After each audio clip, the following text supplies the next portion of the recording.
Welcome to Beauty Flip, my lovely little humans. Today we're going to look at a sweet little nature tale of caterpillars turning into butterflies. But we're going to flip the script because this is one of our clearest mirrors for our own evolution. Yes, where we can transform, surrender into our deeper intelligence that is absolutely already written inside of us, and follow that inner blueprint to earn and learn and become what we deserve. It's already there.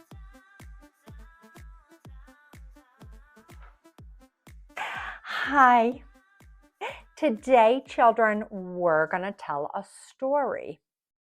Oh, yay. We love a story. Thank you so much. Now, what I do want to tell you is this story is actually true. It's science. Okay, so that's brilliant. But we're going to tell it like, if you will, a sort of story that we could all digest. Well, pun intended, when you find out what I'm talking about. Cool, cool, cool. Shall we begin? Let me put on my glasses here. Okay, today, children, we are going to talk about the little caterpillar that could. Yay! Once upon a time, there was a caterpillar. And this little caterpillar's name was Connie Caterpillar. And Connie loved to eat. Yum, yum, yum, yum, yum. Yum, yum, yum, yum, yum. Yum, yum, yum. Yum, yum, yum. Yum, yum, yum, yum, yum. Connie ate all day and ate all night. And if Connie was awake, Connie was eating. Connie might have had an eating problem, some of us would say. But it turned out Connie was actually doing what Connie needed to do. Oh, wait, did I lose my page? Let's continue with the story. So Connie ate all day and all night. And if Connie wasn't asleep, Connie was eating. And Connie got very, very fat. Ooh, Connie, what's wrong with you? No, that's not in the book either. Let's continue on with our story, shall we? Connie decided that it was time to move into a new apartment. She wanted to live in what the other caterpillars were doing, called a chrysalis. Hi, Connie, come join us up on the branches. We're all building chrysalises. And Connie was like, oh my God, I love that. I love that for me. So Connie started building her chrysalis. So she would eat a little, yum, yum, yum, yum, build a little, tang, tang, tang, tang, tang, eat a little, yum, yum, build a little, yum, yum, eat, build, eat, build, eat, build. Yay for Connie. And Connie finally built herself this very beautiful one-bedroom condo. Really beautiful, high up, had great view. You too might want one. Okay, so our lovely Connie, our fabulous little caterpillar, basically had eaten so much food and she stored up so much energy in the form of fats and nutrients. And this is critical because she needed to go into her new condo, the chrysalis, where she's now going to go on a very large diet. She's going to fast for a while. So she needed to build up all this energy for herself. Now, I don't know if Connie and the other caterpillars know what's going to happen, but they all know that this is what they're all supposed to do. They're all like basically following each other and, if you will, kind of their DNA. So they get there and then something happens. Their body, caterpillar body, starts shifting a little. And this little shift is because there is like a hormone shift in them. Hello, hormones. Yay, hormones.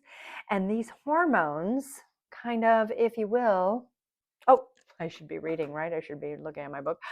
These hormones and other chemical activities in the caterpillar's body begin a new process in the caterpillar. And ultimately, a new cell that was dormant, sleeping the whole time the caterpillar was out there munching away, was asleep. It was so asleep, not even knowing that it was awake. But now suddenly, ding dong, kong, wakes up this new cell in the caterpillar's body. And this is what I want you to get, children. This cell is called, literally, by scientists, an imaginal cell. What? A scientist would call something an imaginal cell? Well, they call things by a lot of things, and they come up with really interesting ways to name something. So yes, they did. They called this one in particular an imaginal cell. Okay, so this is where we're like definitely, if you will, in the soup, because according to science and my story here, the lovely little caterpillar, these imaginal cells turn on, bing bong, hello, we're here. Hi, it's time for us to take charge.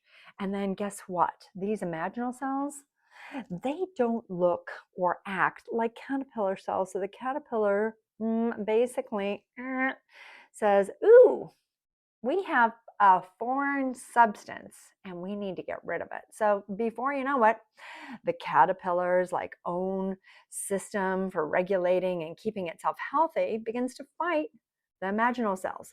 Ah, go away, we're caterpillar, what are you, what are you? And the imaginal says, we're imaginal, we're the future, we're the ones who are going to make it happen. And the caterpillar's like, no, I've been a caterpillar all my life, I've been eating leaves and making chrysalises, and I don't want to go to the future because I know what I've been my whole life.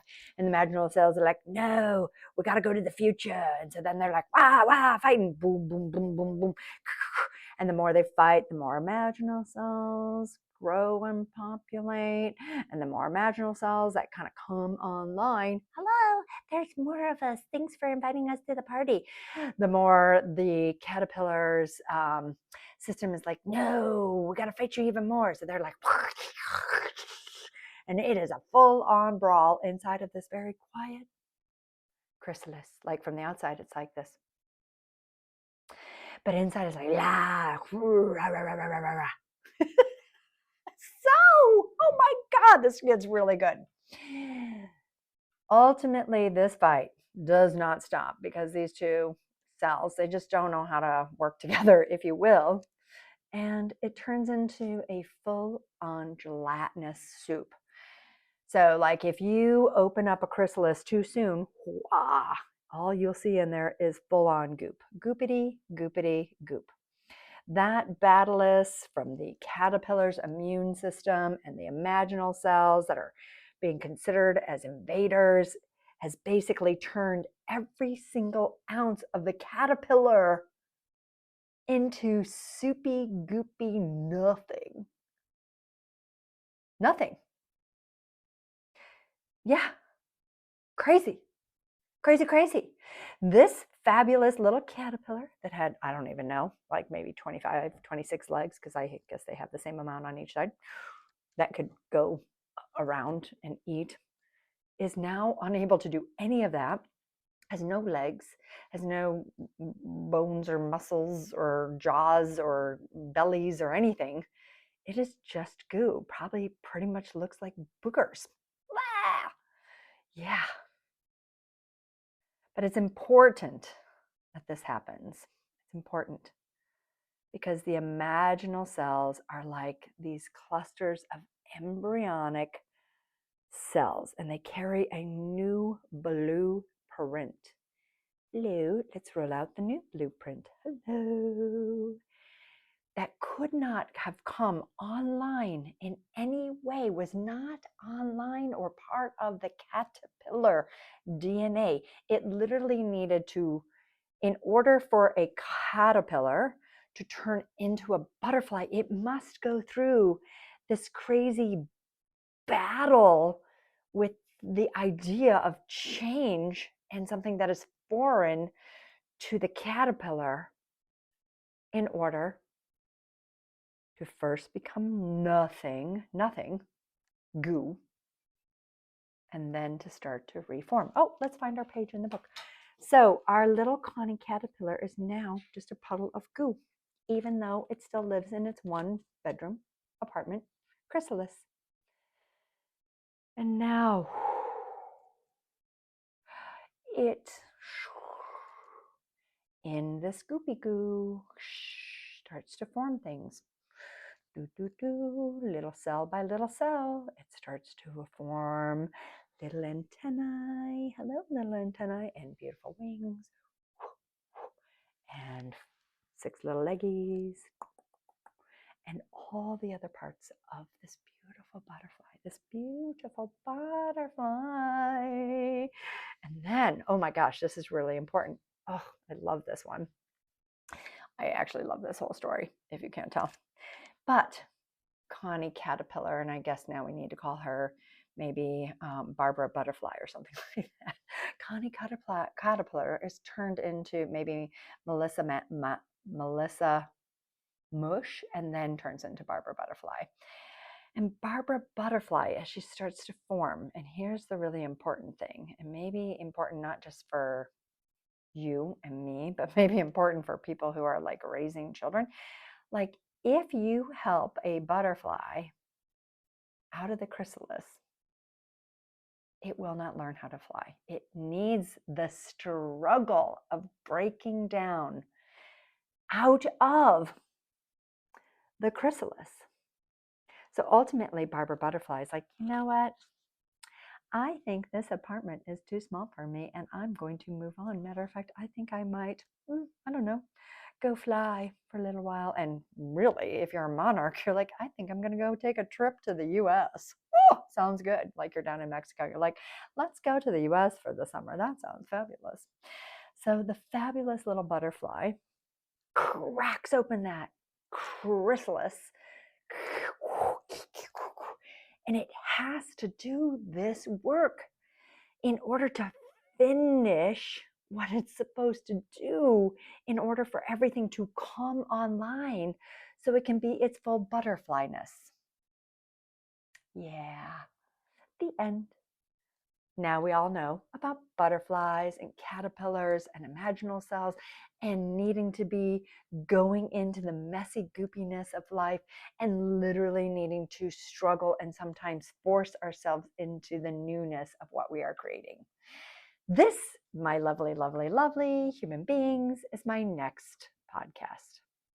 Because each and every single one of you are very cool and fabulous little caterpillar. Now, maybe some of you are even in a little bit of a chrysalis stage, and maybe all of us, if we look at our sort of political environment right now, are very much in a very big chrysalis where there is a lot of no, it's my way, no, it's my way, and who knows, maybe in the mess, we're going to get through this and we're going to become a very beautiful butterfly little country again. I don't know. Maybe we will. Maybe we won't. Who knows what that is? All I'm trying to say is if we look at the metaphors of what we're looking at and the opportunity to really discover what is so cool, first about being one thing, and then maybe not being too attached to that, but following a path that might lead you to challenge things that are really uncomfortable.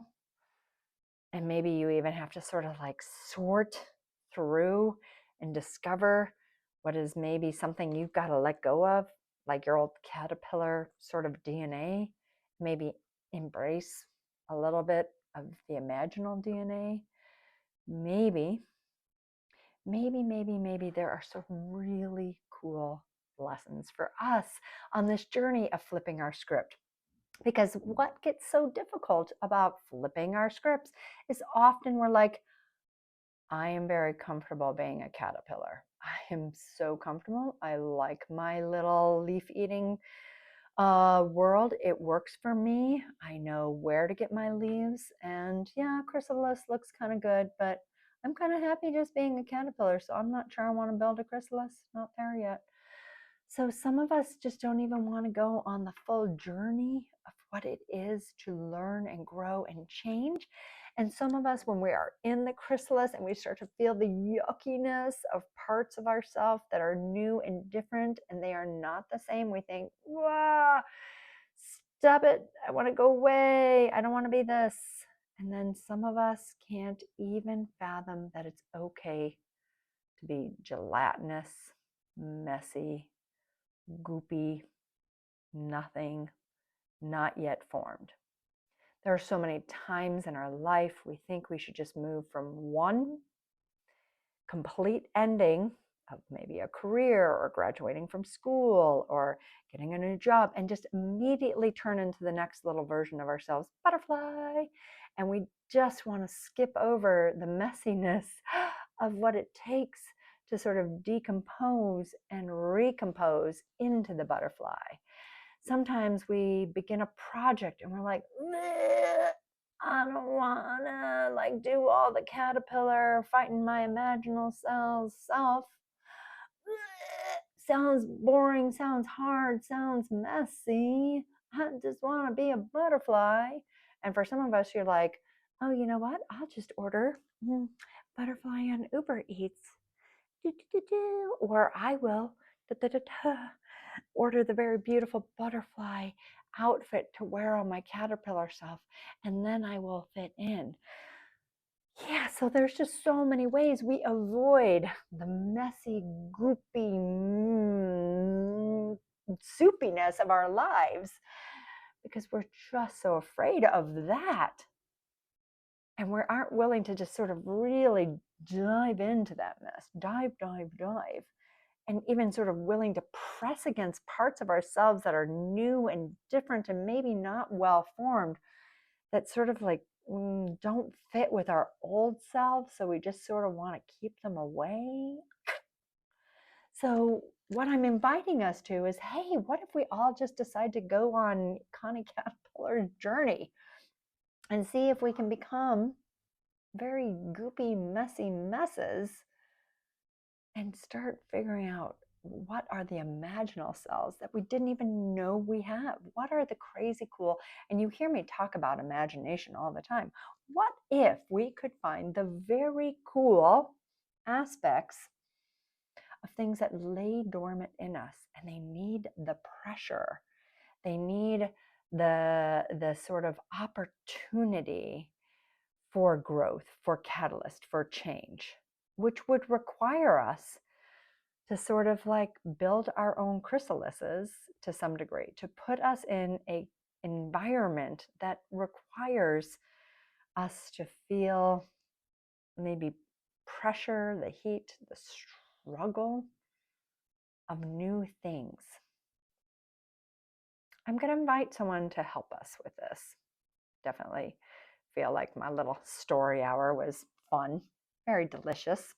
Not that I eat butters or butterflies or caterpillars, but I am going to talk about a lovely human being, Adrienne Maree Brown. So one of my favorite books that I have read by Adrienne Maree Brown is Emergent Strategy, Shaping Change and Changing Worlds. She is really just kind of a very cool author. She doesn't really consider herself an author as much as she considers herself an activist, which I think is very cool. And yay for her. So according to her, she really sees that change is not optional. It is consistent. And when she speaks to this, she sort of leans into what she sees in the natural world. For example, in many parts of the world, we see seasons. So we see something that goes from winter changing into finally something that's more spring, changing into summer, changing into fall, changing into winter. And then even that bigger perspective of a year and 4 seasons are so many other ways that things change. But then she will even speak to just like nature itself and the way that it changes. And that we as humans get very attached to not wanting to change. No. We want everything controlled, or most of us. I don't want to judge or say or label anybody, but a lot of us don't want to change. And, I get that.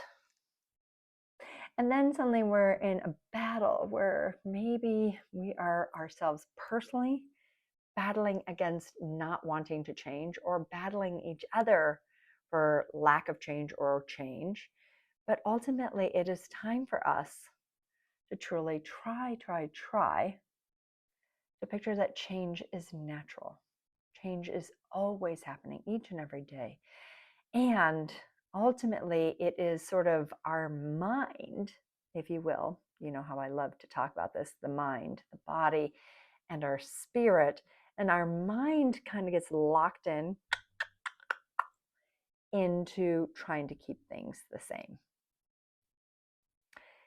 Yeah, so here we are, if you will, almost trying to sign on for a little bit of that crazy Groundhog Day moment that I've talked about in the podcast. But I love, again, just to like say another thing that Adrienne Maree kind of speaks to is she speaks to change being very healing. And you know, I'm all about healing. I'm all about healing. I'm all about tapping into our divine spark and what's more loving and light about each and every one of us, because that is where the truth is. That's what our beauty is. That's who we truly are. So let's take another quote from Adrienne Maree Brown. I think it is a healing behavior. What she's speaking to is change, changing. So here she's speaking about change and changing. I think it is a healing behavior, she says, to look at something so broken and see the possibility of wholeness in it is the opportunity to change. So here is a really awesome quote. And we're going to kind of break this down in a second here. Adrienne Maree Brown in Emergent Strategy says, change is constant. It's happening. It's happening. Okay, so like if we believe her on that, then the second part of her quote is, the question is whether we shape it intentionally. So if change is happening all the time, all around us, all the time, which it has to be, because we're all collectively creating, and so things will be different. And if you've been around the life long enough, you can definitely say the stories of how back in the day I had to do things differently. So her real big call is whether or not we want to shape change, to get on and learn how to ride change, like learning how to ride a horse in amazing fashion, and then learning how to ride with the horse or just letting that horse take us. That's her invitation. But I'm going to go back to that fabulous little Connie caterpillar and the imaginal cells, because I'm going to give us one more perspective that I just love the way she says this.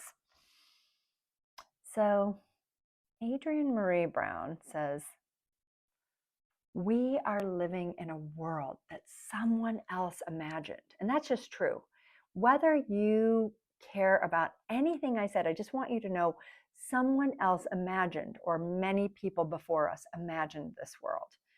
And you could look around your entire house and you could look, somebody imagined a chair and somebody imagined a table and someone imagined a coffee table and a couch and a rug and glass for windows and a million things. It was all first imagined and then it was created. The same is true of our societies. Someone imagined it. People ahead of us imagined how societies would work. And all she is saying is that we have the opportunity to now imagine the ones that we want to live in. So her quote is, we are living in the imagination of other people. We have to imagine something else. What if in our little caterpillar brain, we can't even imagine that we're a butterfly? And this, my lovely little human beings, I want you to know, imagine that we're, if you will, changing and so unaware of what that change is. But in front of us is the truest possibility of becoming the most glorious and lovely of beings, one that can take flight and create awe and is far more lovely of a being I hope today, in my fabulous little story hour, you, my lovely, lovely, decide to invite change. And as the lovely Adrienne Maree Brown says, to decide to shape it intentionally with others. And then maybe when your imaginal cells start percolating, you decide to enhance their abilities to not only turn yourself into some sort of very cool butterfly version of you, but what if we could do this with our world? What if we really truly imagined a new world and we created it? Would that be really kind of cool? Okay, cutie pies. I have to take flight. Time to go. But maybe today you're going to flip your script by imagining new opportunities for yourself. I hope so. Bye. Next week, my lovely little humans, we're going to take a look at what it is to truly create a vision that draws you forward, not a fictive fantasy, but one that guides you deeply in your butterfly.